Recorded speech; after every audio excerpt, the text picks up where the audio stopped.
Hello everyone. Welcome to the Facebook page of Purnam Ecovision Foundation and YouTube channel Apla Paryavaran. Today we are live for this session of webinar, which is 56th webinar of the webinar series, which we have started in August 2020. So it has been a very successful year of this webinar. And as I said, it is 56th webinar, which is on Biocharring Garden Waste. So before moving to the webinar, I would like to introduce you all to Purnam and its activities. Purnam Ecovision Foundation is a non-profit organization working in environment and waste management. So the projects which we are currently handling are fabric upcycling, under which we collect denim and fabrics and make upcycled products out of it. So if you're interested to donate your denims or your fabrics, please contact us on our Facebook, Instagram, and LinkedIn pages. Or if you're interested to volunteer in one of these activities, you can also contact us. Secondly, we have e-waste and plastic waste management project. So for that, we refurbish the e-waste and plastic waste is recycled. So tomorrow, that is 5th September, Sunday, we have a drive at Katras Bibbewadi Road. So the timing is going to be 10 a.m. to 12 noon.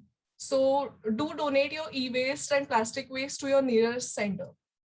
Thirdly, we have Green Consultancy project, under which comes composting, rainwater harvesting, biogas, and sanitary napkin disposal. So as I said, if you're interested to participate in these projects or volunteer, you can contact us. So we also have an interesting activity which is about to come in the next week. So for that, I would like to introduce you all to Manashri Bapat. She is the volunteer coordinator in Purnam Ecovision Foundation and will guide us further regarding the project. Hello, Tanvi. Hello. गणेशोत्सवाचा आपण एक activity घेतोय त्याविषयीची मी माहिती सांगते. पूर्णम Ecovision foundation आणि पर्यावरण संरक्षण गतिविधी यांनी एकत्र येऊन म्हणजे त्यांच्या संयुक्त विद्यमाने आपण एक पर्यावरणपूरक गणेशोत्सव ही स्पर्धा आयोजित केलेली आहे. आपले भारतीय सण आपण पर्यावरणपूरक पद्धतीने साजरे करावे ही यामागची संकल्पना आहे. ह्या स्पर्धेसाठी आपण 5 विषयांवर आधारित गुण देणार आहोत.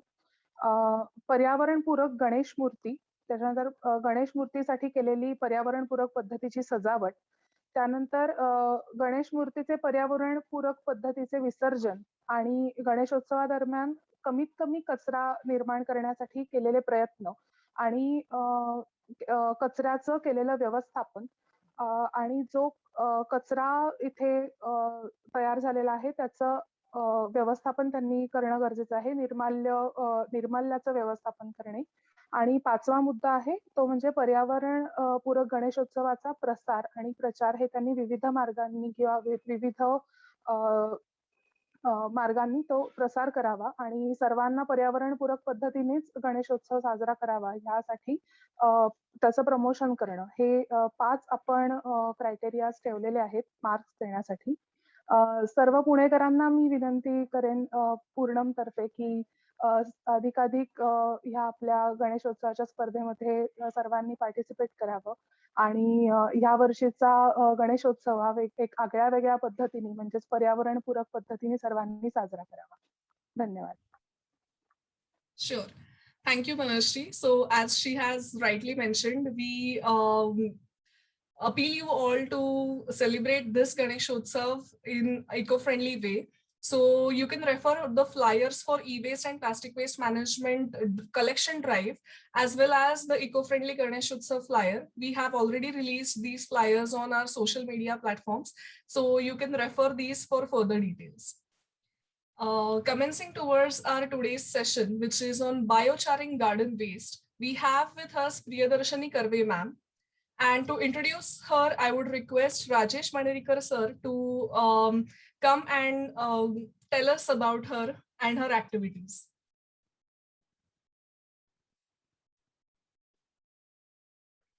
Yeah, good evening, all viewers. Actually, this is today we are having 56th webinar, and it is great to have Dr. Priyadarshini Karve as our eminent speaker. She is basically a PhD in physics from University of Pune in 1998. And in last 22 years, she has worked in sector of household energy, decentralized renewable energy, climate change, climate change mitigation, adaptation, and urban sustainability. Considering, I mean, she has already taking a lot of webinars or courses and various efforts in reducing the carbon footprint of individuals. So that is the motto which we understood when we see her efforts in considering rather her efforts since 2005 in making eco-friendly products and services accessible to individuals, especially individuals, households, and small businesses and organizations. That is through the Samuchit Envirotech, that is a social green enterprise. She is also working as visiting faculty with various educational institutes and teaches course on physics, sustainability, and climate change. Obviously, since having a great experience in physics as well as sustainability, she is a governing body members of several national and international organizations, and working in areas especially physics and sustainability. So over to you, ma'am, and it's a great pleasure to hear from you on this subject. Thank you. Thank you. Thank you, all the Purnam team, for inviting me for this webinar. Let me share my screen.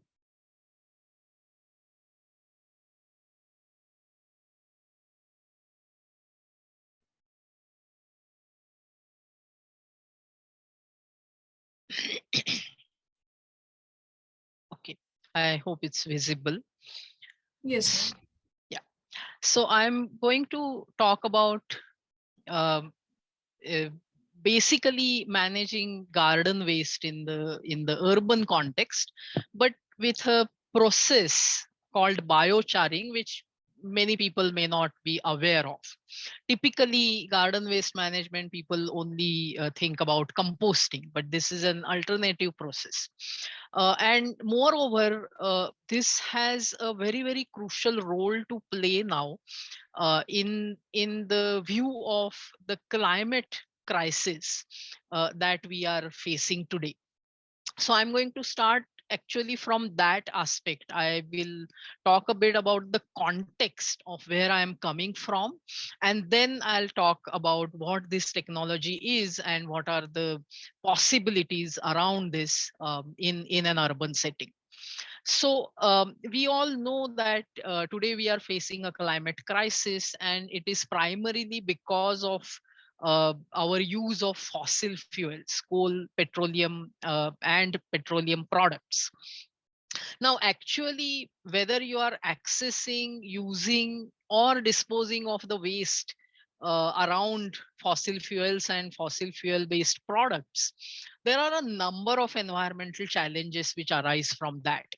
Loss of biodiversity, pollution of air, water, soil, and greenhouse gas emissions.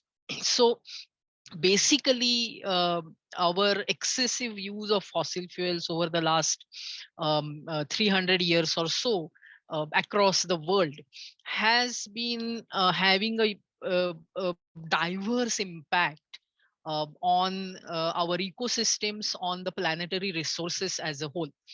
Out of that, climate change has now sort of become a crisis situation, especially if you have followed the recent report that has come out from IPCC.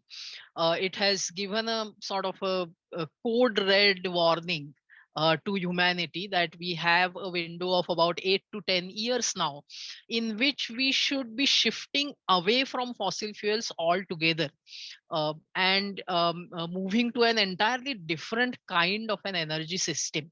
Only then we will have some chance of continuing to be able to continuing to have the ability to slow down climate change impacts.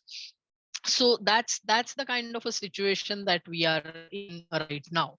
The solution to climate crisis is also known. It is basically we have to move away from fossil fuels towards renewable energy. But that doesn't mean that you just, in an existing energy system with an existing economic structure, you just remove fossil energy and insert renewable energy and all will be solved. It's not as simple as that, because the very advantage of fossil fuels, because of which this energy source sort of became the heart of the global economic system, is its high energy density. None of the renewable energy sources match that.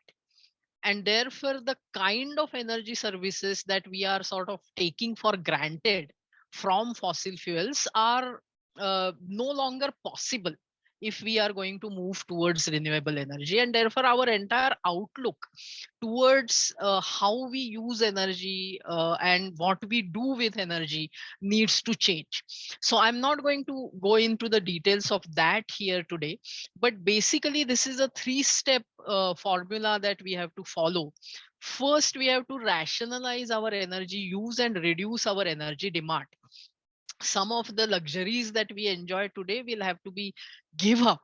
We will have to give up those luxuries as we make this transition. Then we also need to focus on improving energy efficiency, so that with little energy we can achieve more energy services.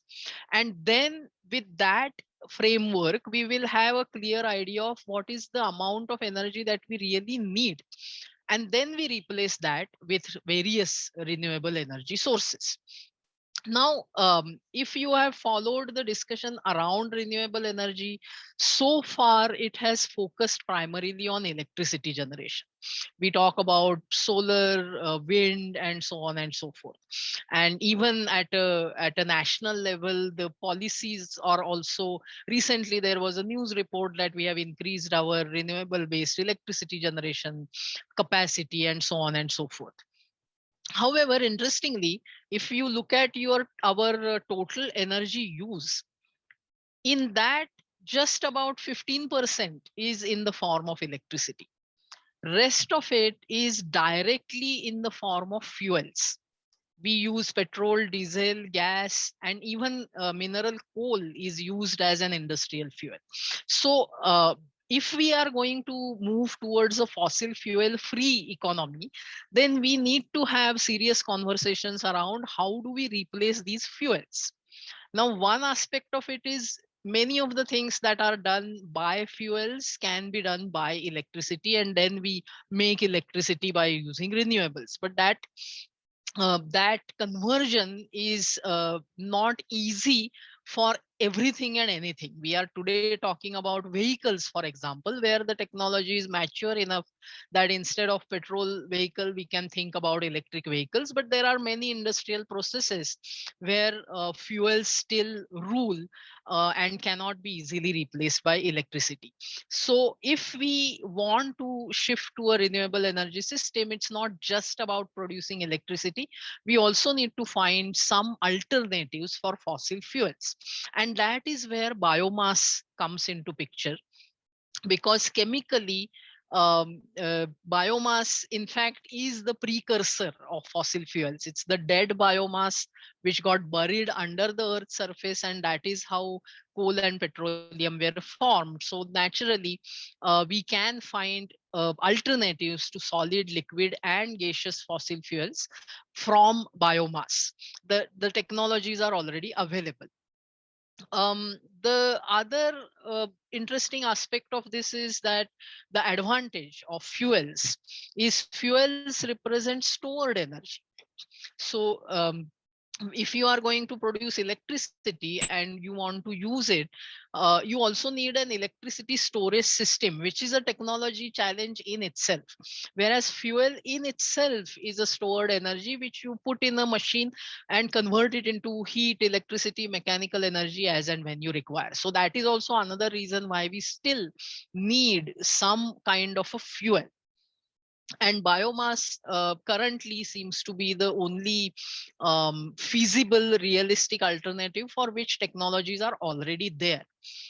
So, however, just as our vision of shifting from fossil energy to renewables seems to be sort of stuck in electricity, even the little space that biofuels and bioenergy gets talked about, it's a bit controversial, because again our vision is stuck in a wrong framework, I should say.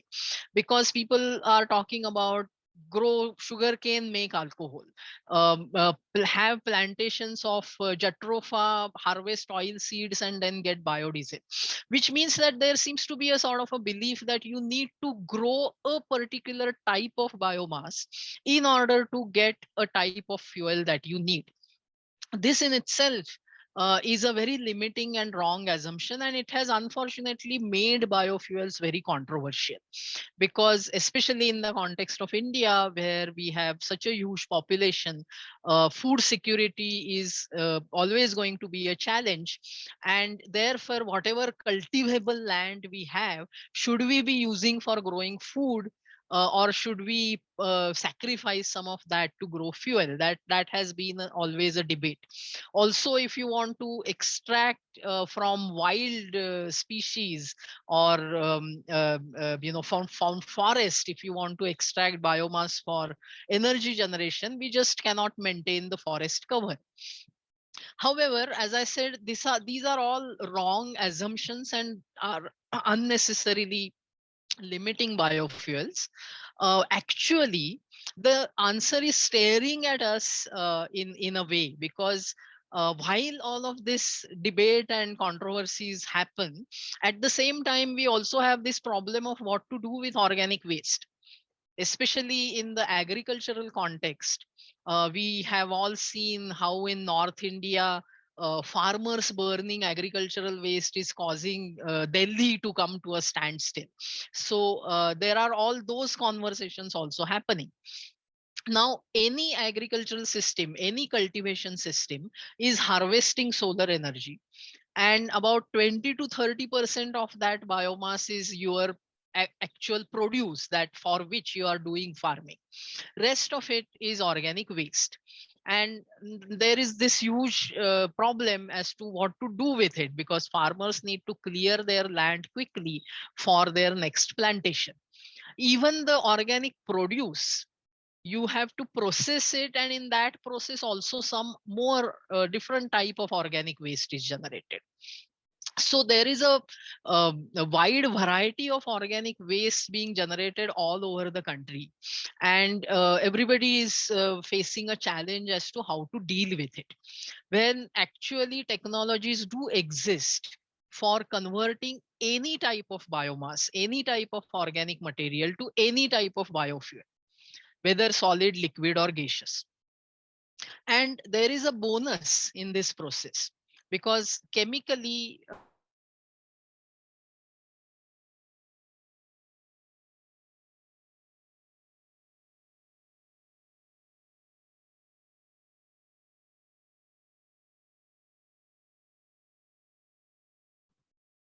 I think there is a the technical glitch. So let us wait for a minute for her.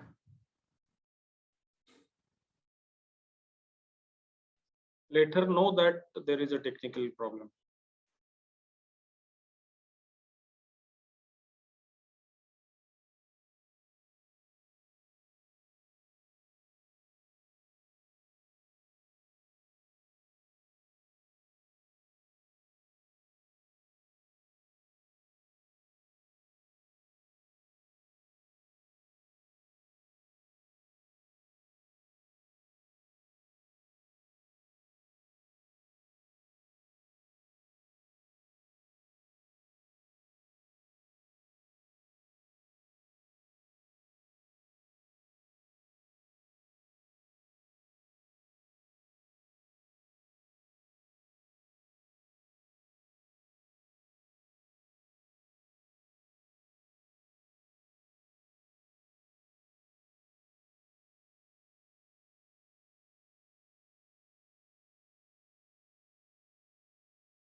Yes, she's here.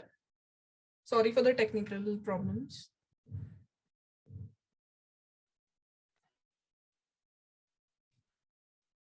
Yeah, sorry, my connection went off. I hope I'm audible now. Yes, ma'am. Yes. Yeah, okay, I'll just reshare my screen.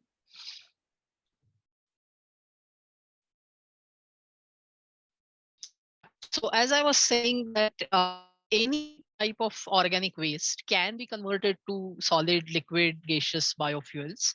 And the processing waste is nothing but fertilizer, which can go back to the agricultural system. So in an agricultural area, this can operate very well as a decentralized agri waste management system. And several people in fact have been trying to do something like this with different types of fuel approaches in North India because of this problem that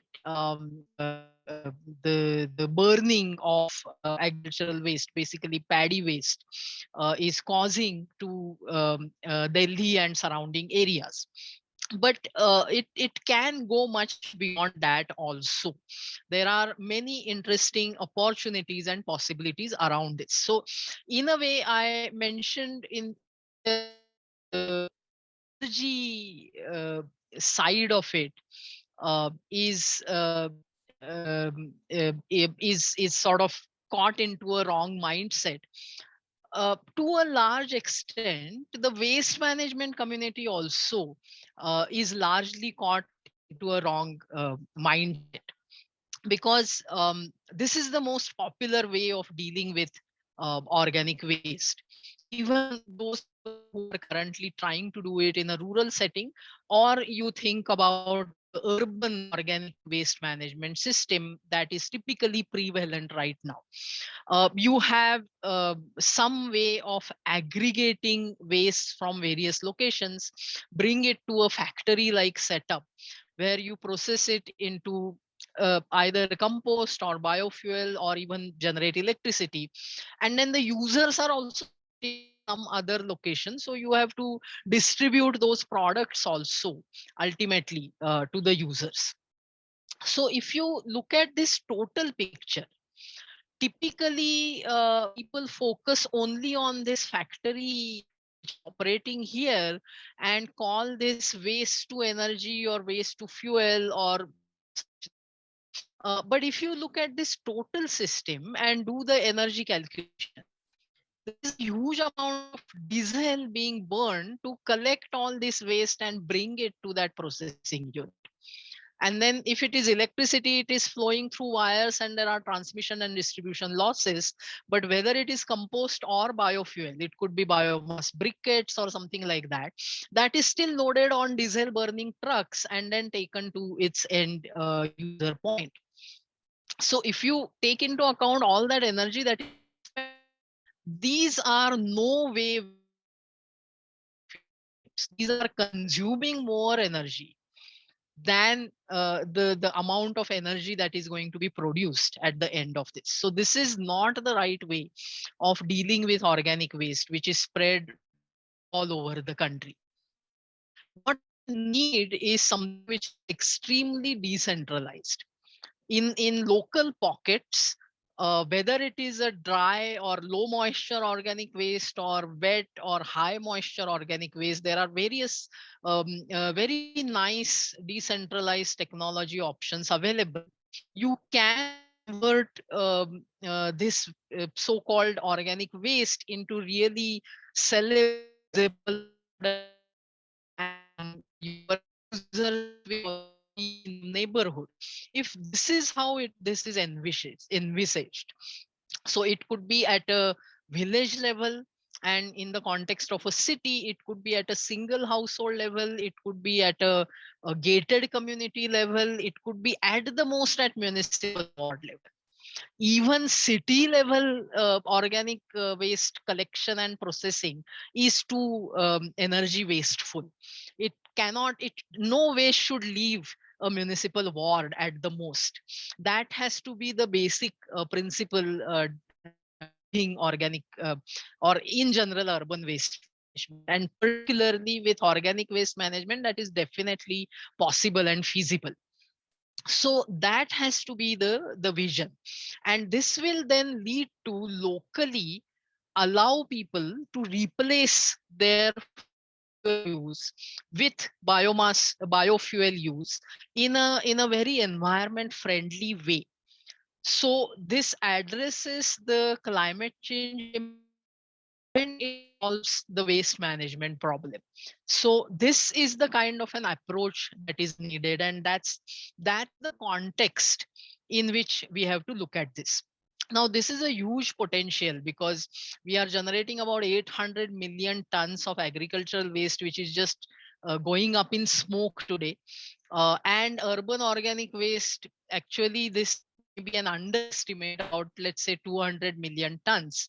And if centralized waste to biofuel production and use, we will have about 100 million tons of biofuel produced in a decentralized manner, used in a decentralized manner. This will then avoid energy being used for transport of both the waste and the fuel. So this is actually effectively more than 100 million tons therefore being produced. And you are getting as a bonus fertilizer, which can go back to agricultural farms, and in the urban context it can go back to urban farms, urban gardens, and so on and so forth. So basically there is a potential of reducing import of 100 million tons, but this will happen in a decentralized manner. There cannot be a single whatever multinational corporation which is driving this. It will have to be a lot of micro enterprises operating in various locations, and most of the technologies for this are already available and are in the public domain. These are open source technology, and perhaps that's the reason why there doesn't exist political will to implement this, because there are not going to be any businesses making profits out of this. But we can make it happen as citizens. There is nothing which is stopping us from starting to process our waste in this way and benefiting from it, and thereby we contribute to addressing the climate change crisis that also is ultimately going to impact us.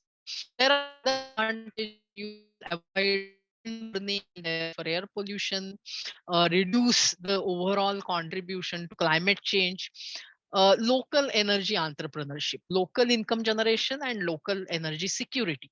So this is true sustainable development really, and it is in our hand. We that the technologies are not really very high tech or costly or anything like this. So that's the reality on which I now talk about urban garden waste management, where we have to now think beyond composting, because in a climate crisis world, we have to be very mindful of every resource and extract maximum benefit from that resource. From that perspective, we are introducing biocharring here. Now, in cities, urban farming and gardening has become a growing trend. There are a number of types of green spaces, and typically the garden waste that is being generated is in the form of dry leaves, dry grass, twigs, branches, fronds of palm trees, coconut trees, and so on and so forth. So this is the type of waste which is ideally suited actually for biocharring, and many urban local bodies are demanding that we should process and dispose of this type of waste on location. So there is that policy thrust also in on this small scale. Green spaces serve as carbon areas.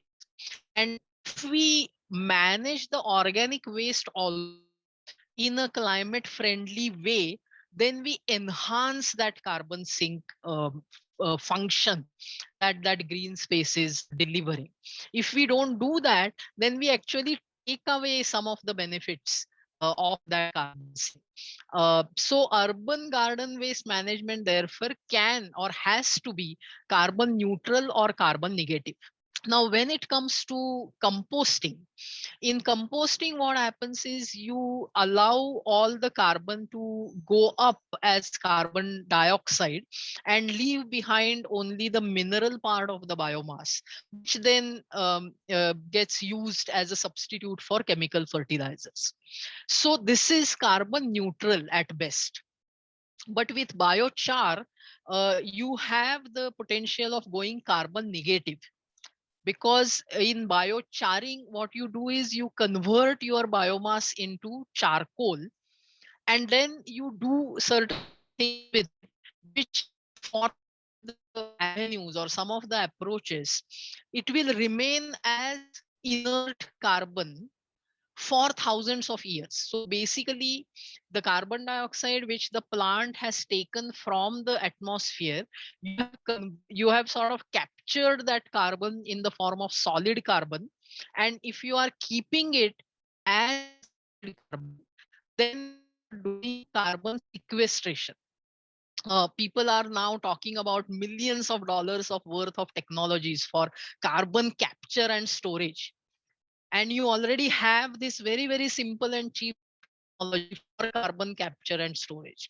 So what is the technology? What you see in this picture is a square box. This is a metal box. It is actually two boxes. It's a two-walled structure in which you fill your garden waste and light it at the top. Only the top layer is going to burn directly. That heat causes the lower layers to heat, and all the volatile gases start emerging, and it is the gases that burn at the top. So this flame which you are seeing here, you are not burning the trash itself, you are gasifying it. You are converting your waste into gas, and then you are burning away that gas, because if you release that gas directly in the atmosphere, that is going to cause pollution. So the burning of the gas is actually important. It's necessary for ensuring that this process happens in a non-polluting way. This metal kiln is portable, and it's actually just put together with nuts and bolts. So you can remove all these nuts and bolts and have a very compact packaging of this. So that's the other part of this. Most other technologies of organic waste management require the waste to be transported.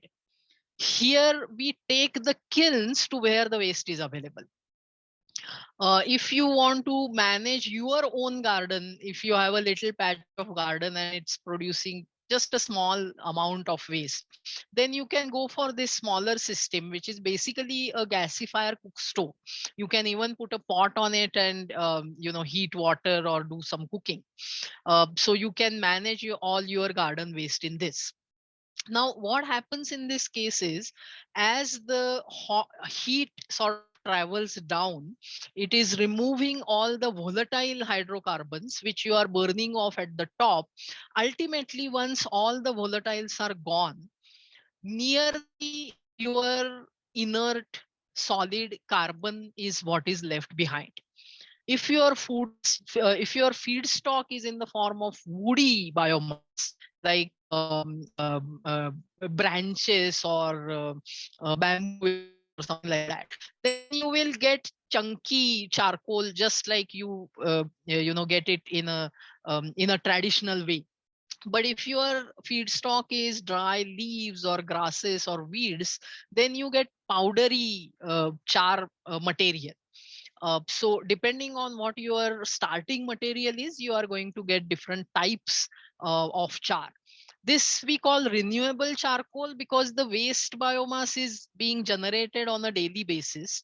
We are not cutting down any trees. The green cover is still maintained. This is waste which anyway has to be gotten rid of. So therefore, it's a very, very eco-friendly way of converting it into a value-added product, which is char powder or charcoal. If it is char powder, you can mix a binder in it, which is typically you can local atta chakki. Whatever is fallen on the ground, that sweeping you take and boil it, it will give you starch paste. So every 1 kilogram of char powder, you add 100 grams of starch paste and make laddus out of it. You can even do it by hand if you are running short small operation for yourself, but for a entrepreneurial operation, there are very simple machines which can be used for making our bricks. You can use this either the woody charcoal or the char briquettes as cooking fuel in any traditional charcoal burning device. But we have also designed a steam cooker, which here is the stove of the cooker, and this stove goes inside this container with a handle that sits at the bottom, and this is the cooker pot which goes on top here, and inside the cooker pot you have these three vessels. So that arrangement is just like our pressure cooker, but this doesn't have pressure. There is no whistle or anything. So just like you put your electric cooker, you can put dal has to go at the bottom, dal, rice, some vegetable, corn or potatoes or something, and with just 100 grams of charcoal here, you can cook enough food for 4 or 5 people, dal, rice, vegetables. So this is best suited for steaming and boiling. You just need 100 grams of char briquettes. This is slow cooking at low temperature, so the taste is retained and the nutrition is also retained. But while being slow cooking, it doesn't actually saves time for the cook, because on any other device, if you are doing slow cooking, if you are cooking on gas for example, you have to stand there to turn the gas off. Here you just assemble the whole thing, start the fire, it's everything is enclosed, there is no danger of fire spreading or sparks or anything like that. You can lock your house, go away, get your work done. You for the items, but the food is warm for 2 3 hours beyond that. So you can start it in the morning, and at lunchtime you open it, you will have piping hot food. So you spend only about 10 15 minutes and still get the benefit of slow cooking. So there are those other advantages also, but basically, especially if you have your own garden, you can uh, extract some fuel from that garden and save on LPG or natural gas. If LPG, the way the LPG prices are going, even if the cylinder lasts for another 15 days because you are doing your dal and rice cooking in this, that is a huge saving now in terms of in also. So this is a waste management system which also saves you money in terms of cooking fuel. Is that there are many other ways in which you can use it. You can directly add this char to your garden soil, and in that application it is typically called biochar. Biochar holds moisture and it creates more space for soil bacteria because of its porosity. So it improves the fertility of the soil. So if you are concerned that instead of doing composting, I am making char, so am I depriving my garden of anything? That concern also is not there. Just some of the biochar can go back to your garden soil and it will serve the same purpose. This is an interesting application of a waterless urinal, because biochar has this ability to hold moisture, and it also has the ability to hold organic molecules. So aromatic smell is also held back in char. So if you take a sort of earthen pot and fill it with a mixture of soil and biochar, you can use as a urinal without having to put water on it, because the moisture will be locked in, the smell will also be locked in. Of course, eventually this is going to saturate. but now you have urea enriched biochar soil mixture. So this is going to be the fertilizer for your garden. So this is also an interesting way of even further enhancing the value of biochar and managing one more waste that is generated at the household level. We have also developed a couple of other products. You can put biochar in any soap formulation, whether chemical based or organic. So that will give you char based soap. And again, the property that char has of the organic molecules sort of adsorb to it. So if you wash your hands with a char soap, it has a immunity because all the organic molecules will be sort of taken away by that. Deodorizer also uses the same property. This is basically just a cloth bag filled with char powder. You hang it in your toilet or closet, any closed space. Typically there is a musty smell in closed spaces, so all that smell is adsorbed in this char. And again, this will also saturate in a month or so. You just open the cloth bag, put it in your garden, refill it with new fresh biochar, and continue using it. So you don't need any of those chemical based deodorizers or air fresheners, which produce a good smell and mask bad odors. Whereas this thing actually removes bad odors from the air and is a true air cleaner in that sense. So these are a couple of sellable products also that one can make out of biochar. So we have been promoting this technology for quite some time in both rural and urban setting, but more in urban setting now because of the context that I talked about earlier. Cities are the biggest contributor to climate change, and therefore reducing our impact on climate change has to be now our priority. And this provides us with a way to capture carbon and store it. And therefore I believe that this technology needs to be prioritized as a organic waste management technology, in especially in an urban setting. We supply the charring kilns, the steam cooker. In Pune, we can supply char briquettes and organic deodorizers. We still do need more entrepreneurs producing these. The market has been created, but not enough people are making these products. So there is a business opportunity there. We provide training in how to manage agricultural, garden, or forestry waste, training in how to make these biochar based products, and how to run your own biochar micro enterprise.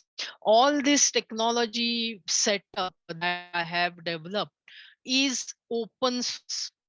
It is in the public domain. We want people to take this up and start their own business activities in different parts of Pune or in different cities elsewhere in India. And we will help you create market for your products. But we are not a shop. We don't want to be a shop selling products. We are a knowledge consultancy. We would rather create other enterprises who will then sell these products. That is the philosophy on which I have been operating, and therefore I am sort of inviting everyone to join in this and do your bit for solving or addressing the climate change problem in an urban setting. You can find more information on this on our website. From the website, you can go to our YouTube channel. On that, there is an entire playlist of organic waste management technology, in which you will see how these devices actually operate. How does the kiln operate? How does the small gasifiers to operate? And how you can build, how you can make the various products from it, and so on. We do conduct trainings and demonstrations now and then. Because of the pandemic last year or so, face to face demonstrations haven't happened, but we will be restarting those as soon as the monsoon gets over and dry biomass starts becoming available. So stay in touch with us on our Facebook page. You will get notifications of our events and activities. And of course, you can get in touch with me. My email address is also there. You can also connect with us on Twitter, where also you will get to know about our activities. I would be happy to answer questions and respond to any other comments. Thank you. Thank you very much. Sure. Thank you so much, ma'am. This was really an interesting topic, and the concept is new for many. So we do have some questions. The first question is biochar is very good for use, can be used as fuel and saves fossil fuel. So important action to restrict the climate change, it can be an important action. So what will be the model to prepare a biochar in urban cities? Yeah, so I already talked a bit about it, that if you have garden waste today, either people are putting it in the composting pit, or many people are burning it up. I mean, let's be frank, we know what is happening. This problem particularly becomes severe in the winter season when a lot of trees are shedding a lot of leaves. So even if you are doing composting, your composting system starts getting overwhelmed in those 3-4 months, and that tendency is to just light up and burn off this biomass. Instead of that, what we're suggesting is you have this kiln.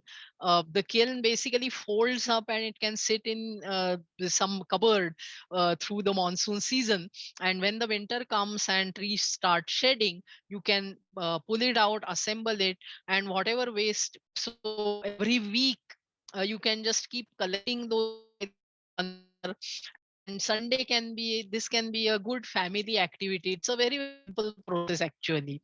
You just fill this kiln with the waste, light it from top, wait till the flame stops, and lift the kiln, and you will have a heap of smoldering char on which you pour water, and that's it. You just then can do various things with it. So you can I mean, if you see the videos, you will immediately see it's a very simple process. Even it, as I said, it can be a community activity or a family activity for the weekend, and that's how you make the biochar. You can convert it into fuel and use it in your kitchen. So that can be on a very, very personal level, but one can also build a business around providing garden waste management service. So it can be a couple of people with a small three-wheeler kind of a vehicle, in which you load these 2-3 kilns, take it to a housing society once a week, manage all their weekly garden waste, convert it into char, take away the char, or you will also get paid for the waste management service, and then you can make products out of the char and sell those also. So this can be a very good business model. Only thing is, this business will stop during the monsoon season when everything is wet. But you can sort of manage things in such a way that you make a lot of char during winter and summer, and in the monsoon season you make products and sell those. So you can have a steady income throughout the year. We will help you in setting this up in this fashion. This is the way in which this technology can be used for urban waste management. Okay. And what are the capacities of the kilns and cookers which you had mentioned previously in the product slide? Yeah. So the kiln, there are no different capacities. As I said, this has to be done in a decentralized manner. So the kiln has been designed in such a way that 1 or 2 people can easily lift it, transport it, and so on. So the inner volume in which you are going to fill the trash is about 100 liters. So that's the size. That will give you some sense of the size. As far as the is concerned, again, we have only one size. So typically what is called as 8-liter pressure cooker, the 3-pot stand of that pressure cooker fits into this cooker. So that's the typical urban middle class pressure cooker vessel size. So it's the size needs only that stove that I showed there. Till that stove fills, you have to put char briquettes or charcoal. That's about 100 grams or so, and that's good enough for dal, rice, vegetables for 5 to 6 people. Okay. What will be the capital investment for converting the garden waste to biochar if it is to be done every day? For example, if the waste is 20 kg per day, garden waste, then how much capital investment is required? So if you are generating 20 kg garden waste per day, then just one kiln also will be enough for you, because in one batch you get about 3 to 4 kilograms of waste, and within 15 to 20 minutes it converts into char powder. If you have two kilns operating side by side, then you start one kiln, then fill the other, start that, is done. So you can also do it that way. So a max two kilns. So one kiln costs 7,000 rupees. So two kilns will be about 14,000, and some other things like you need gloves and masks and things like that. So 15,000 rupees of investment if those kilns are going to be just moving in one say gated compound. The labor cost, of course, whatever is the garden gardeners labor cost that is there in your location, around the same cost will be there, because the same gardeners can also do this your location. So that is something which you can negotiate with them, but you will have the char with which you can do other things. Okay. The next question is about if there's to be a manufacturing enterprise. So what can be the capex and opex for biocharring manufacturing enterprise?